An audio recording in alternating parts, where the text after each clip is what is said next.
नमस्कार, good evening. मैं हूं आकांक्षा। सुहाना सफर सुहाती खबर के एक नए एपिसोड में आपका स्वागत है। हर बार की तरह इस बार भी हम आपके लिए लेके आए हैं सुहाने नज़ारों का सफर और सुहाती खबर।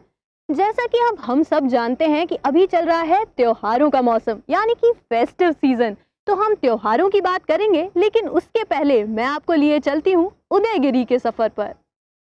भोपाल से महज 80 किलोमीटर की दूरी पर स्थित हैं उदयगिरी की गुफाएं। विदिशा जिले में स्थित उदयगिरी सांची से मात्र 13 किलोमीटर की दूरी पर है। यहां आने के दौरान आप सांची जैसी विश्व धरोहर का लुत्फ भी ले सकते हैं, लेकिन अभी तो हम निकले हैं उदयगिरी के सफर पर। उदयगिरी संस्कृत का एक शब्द है जिसका मतलब होता है पहाड़ियों से उगता सूरज। उदयगिरी पहाड़ियों को काटकर बनाई गई गुफाओं का एक समूह है जो दूर क्षितिज से ऐसी प्रतीत होती हैं जैसे किसी सिपाही को इस जगह की सुरक्षा करने के लिए तैनात किया गया हो।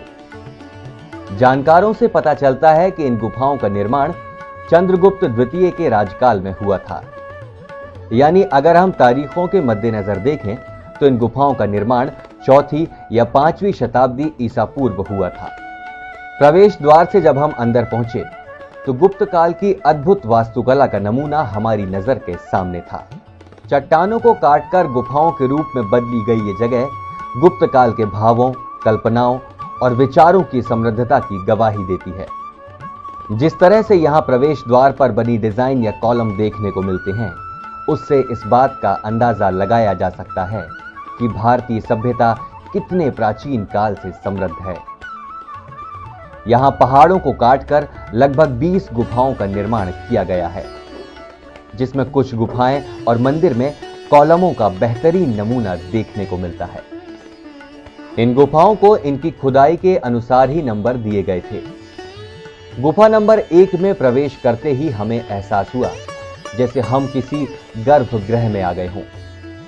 चट्टानों को काटकर बनाए गए कॉलम ने इन्हें बहुत खूबसूरती प्रदान की हुई है। इन कॉलमों में खुदी आकृतियां भारतीय वास्तुकला का एक बेहतरीन नमूना पेश करती हैं। 5वीं गुफा में हमें विष्णु के वराह अवतार की चट्टानों में खुदी आकृति देखने को मिली।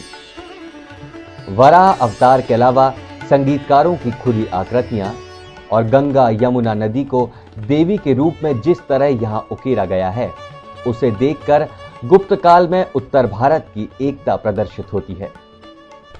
इन गुफाओं की खूबसूरती में 4 चांद लगाने के लिए वन विभाग ने इसके आसपास वनों का विकास किया हुआ है, जिसकी वजह से जंगलों के बीचों बीच बनी हुई ये ऐतिहासिक धरोहर सैलानियों को चट्टानों की तपिश से बचाती भी है, एक सुकून का एहसास कराती हैं।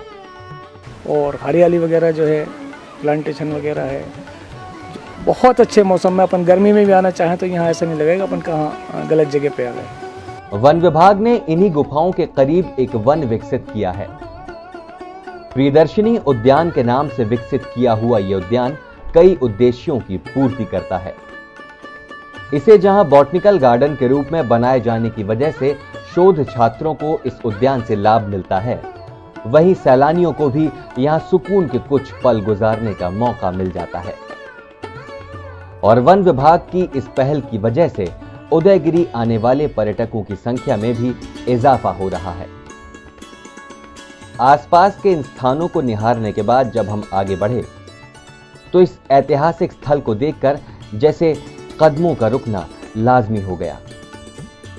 जब हमने पता किया तो मालूम चला ये ऐतिहासिक इमारत बीजा मंडल के नाम से जानी जाती है।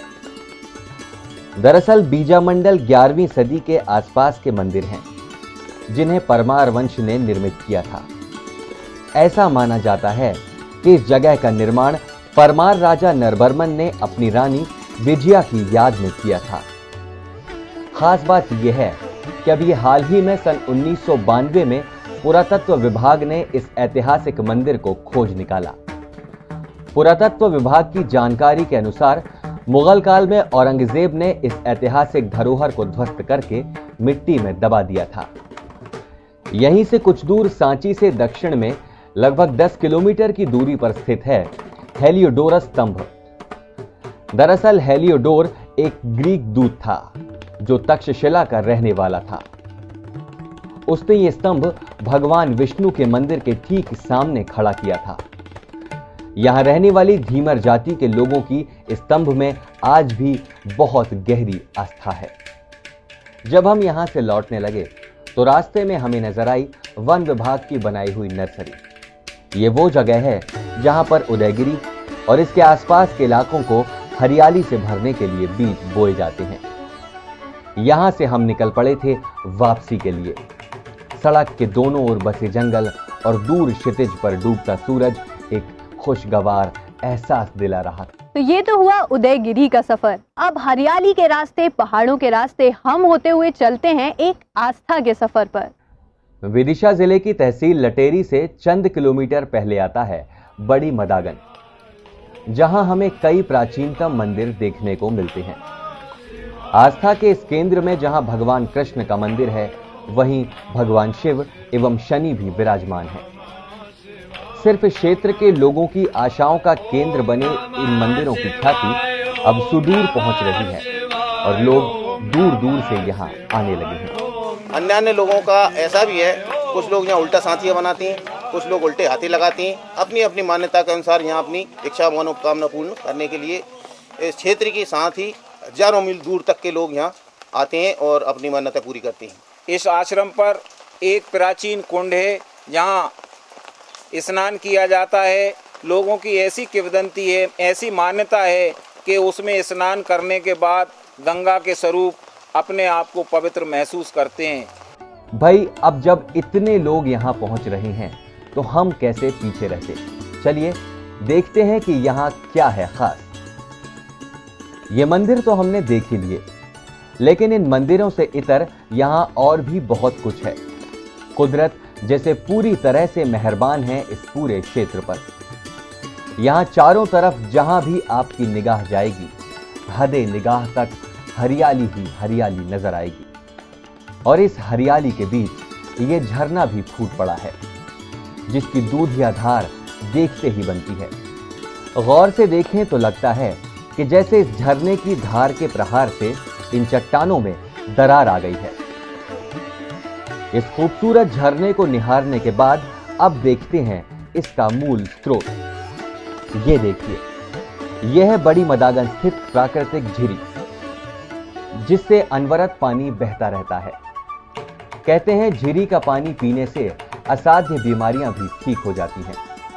मंदिर, झरने और झीरी के अलावा हमें यहाँ के सुरम्य वातावरण में प्राचीन गुफाएं भी देखने को मिलती हैं। वाकई अद्भुत। चलिए इन गुफाओं से निकलकर बढ़ते हैं आगे और चलते हैं छोटी मदागन, जो यहां से लगभग 20 किलोमीटर की दूरी पर है। आज की छोटी मदागन में कभी महर्षि वाल्मीकि का आश्रम हुआ करता था।